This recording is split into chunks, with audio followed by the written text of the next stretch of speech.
Chapter 4. The Traitor's Son. Written by Oliver Evanson and Taryn Brewer. Ravilo Neznev, master chef of Quillendel, wiped the sweat from his brow, tightened his apron strings, and steeled himself before he entered the grand kitchens. Today was his first day in this esteemed role, and despite feeling weak at the knees, he was determined to make an indelible impression on his fellow cooks. Ravilo adjusted his chef's cap, ensuring it concealed the unmistakable slave's brand on his head, a constant reminder that he was not a free man. The kitchen was a symphony of sounds, clanging pots, shouting cooks, and the constant crackling of flames from the hearth. Chefs and cooks from all over Eliora bustled through their tasks, contributing to the lively atmosphere. But the moment Ravilo stepped through the door, the camaraderie permeating this bustling space vanished immediately. It was replaced by dismissive glances and hushed whispers, none more cutting than those from his fellow cooks. Their disdain was palpable, a relentless reminder that no matter his appointment, in their eyes, he would always be the traitor's son. "Good morning," Ravilo announced, his voice radiating a confidence he did not truly possess. "Morning, traitor," said Cedric with a sneer, barely looking up from where he was chopping vegetables. The others snickered under their breath, but avoided eye contact with him. Ravilo grimaced at the comment. A fleeting impulse urged him to touch the hidden, incriminating brand on his head. But he dismissed the asinine notion, instead locking an unwavering gaze on his accuser. Cedric had been the front-runner for the master chef position, but Ravilo had surpassed him, much to Cedric's evident displeasure. But they both knew the reason for Ravilo's selection: pure talent. "Call me what you wish outside these walls, but in here I am your master chef. Is that understood?" Ravilo declared. "Yes, chef," the other cooks muttered, their faces flushed. Ravilo understood their resentment.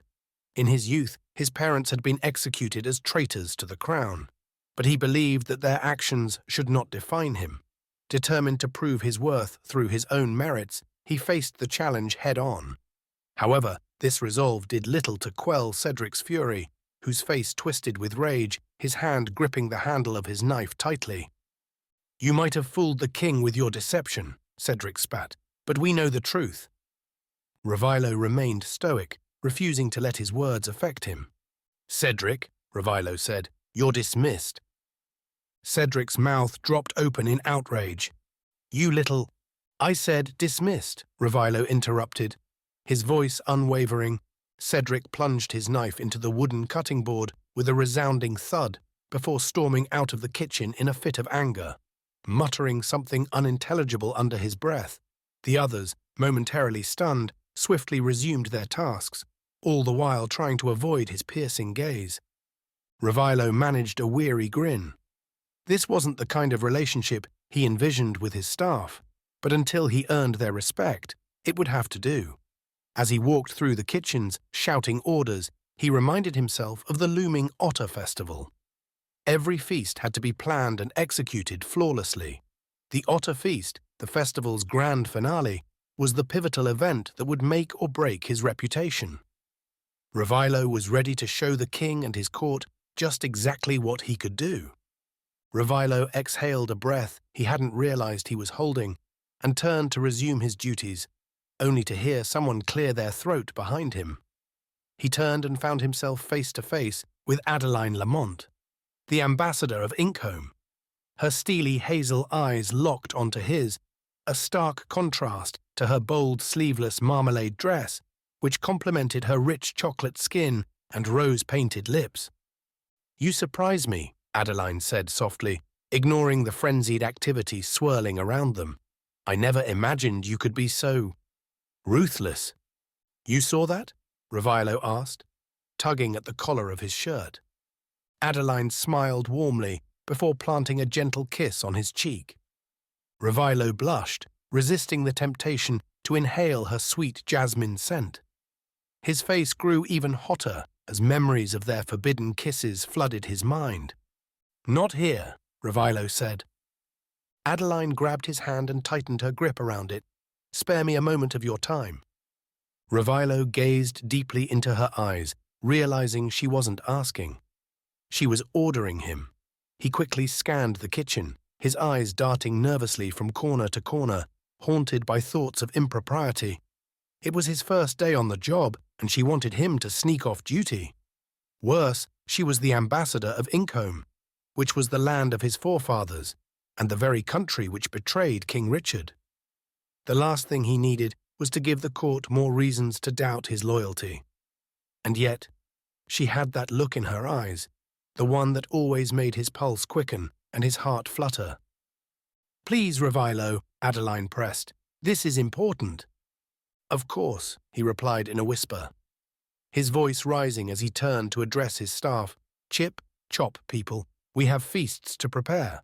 Den, you're in charge while I'm away, but I will return shortly to observe your progress, and I expect that there will be progress." "Yes, chef," the other cooks shouted. With one final glance behind him, Revillo allowed Adeline to lead him through the throng and out through the back entrance. Within minutes, they were heading into the gardens, where a secluded arbor stood.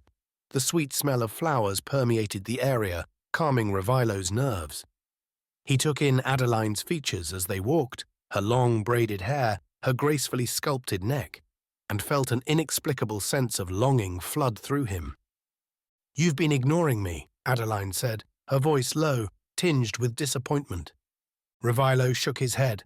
"I've been busy preparing feasts for the Otter Festival." Adeline raised a dark brow. "And you've been busy too, doing what ambassadors do, I suppose," Revillo said. Adeline leaned in to kiss him, but Revillo turned away. Undeterred, she moved closer, gently pulling back his chef's cap to reveal the brand on his head.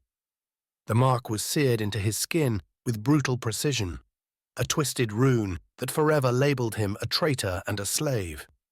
Its jagged lines formed an intricate but harsh symbol, unmistakable to anyone. It was a permanent, damning reminder of his parents' betrayal.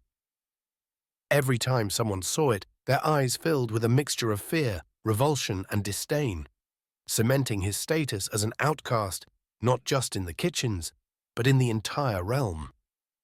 "You've been busy hiding," she said, her rich, alto voice soothing his soul as her face drew close to his. Revillo felt her breath on his lips and caught the sweet scent of jasmine on her ebony skin. "I know what happened to you and your family," Adeline continued, "and I know why you're here." "Then you know why I can't be with you," Revillo said. "I'm nobody, a slave to the crown." "In Incombe, you would be hailed a hero," Adeline said, "and you wouldn't have to hide who you really are." She paused, her head resting on his chest. "You could still leave with me?" "Please don't start that again," Revillo said, his body already tensing in anticipation of the impending argument. "You know I can't. If the king discovers what you did, it would shatter the treaty. Peace between the kingdoms is fragile enough as it is. Do you really want to add fuel to the fire?" "I haven't forgotten your opinion on the matter," Adeline said bitterly. "But after all this time, after all this suffering, I would have thought you would have changed your mind." Revillo's heart ached at the pain in her voice. "Adeline, please understand. It's too great a risk." Adeline's eyes sparked with a mix of anger and hurt. "Too great a risk for who? You or me?" "I don't know," Revillo admitted, "but we both know it can never be more than that. So why torture ourselves with these stolen moments?" "You know why," Adeline said, before closing the distance between them and claiming his lips in a passionate kiss. Revillo could no longer resist. He wrapped his arms tightly around her waist, pulling her closer as he leaned into their kiss. The warmth of her body against his and the softness of her lips sent shivers down his spine. In that moment, he let go of all the dangers and risks, surrendering himself entirely to her. The world around them seemed to fade away, leaving only the two of them in a timeless embrace. He pulled away briefly, his breath coming in quick gasps, only to draw her back in for another kiss, deeper and more urgent than the last. "We shouldn't have done that," Revillo remarked. "I need to get back to the kitchens." Was that really the reason why you whisked me away from work? To ask me to leave again? Always in a hurry, Adeline said. Her eyes welled up with unshed tears as she grasped his hand tightly. I have a gift for you. A gift? Ravilo said. What kind of gift? Adeline reached into her satchel and extracted a long, intricately carved wooden box. Upon opening it, she revealed a sheathed, slender blade adorned with elaborate designs, resting on a deep rouge velvet interior. It's a ceremonial blade, Adeline explained. King Richard gives them out to diplomats. This one represents the unity between Inkholm and Quillendel, perfect for both cooking and combat. Ravilo was speechless. He had never been given such an extravagant gift before. I can't accept this. Please, Adeline said, pushing the box into his hands. Keep it on you always, as a reminder of our love and the sacrifices we make for it. Ravilo reluctantly took the gift. Thank you. It's beautiful. He kissed her forehead, and they embraced again. Meet me here again this weekend, Adeline said, just before the final feast. Before the otter feast, Ravilo said, shaking his head. I can't. The king will be officially appointing me as the new master chef of Quillendel. Trust me, Adeline pleaded. I promise to make it worth your while. Ravilo hesitated, but ultimately gave in to her sweet words and pleading eyes. Fine, he said with a sheepish grin, but only for a moment, then we both head back to the feast hall. Now I really have to get back to work. Perfect, Adeline beamed, her eyes sparkling with joy as she kissed him once more. Ravilo sighed, enjoying the tenderness of her black supple lips. They lingered for a moment, savouring the embrace, before they reluctantly parted ways, each turning back with a smile. He watched her go before quickly running off back toward the kitchens. Time crawled after that, and he couldn't help but feel a wave of guilt wash over him. Ravilo wasn't certain if he could make it to their meeting, and when it came down to it, risking his reputation on the distant promise of their love felt increasingly impossible. Still, he couldn't deny the happiness Adeline brought him, even if it was just in stolen moments of secrecy. For the rest of the day, his mind swirled with thoughts of his duty to the king, his loyalty to Quillendel, and his forbidden love for Adeline. Yet, as he immersed himself in cooking, he found solace, a sanctuary where his worries dissolved into each dish he crafted. He knew that a crucial choice loomed on the horizon, and he prayed fervently to Inari that he would make the right decision.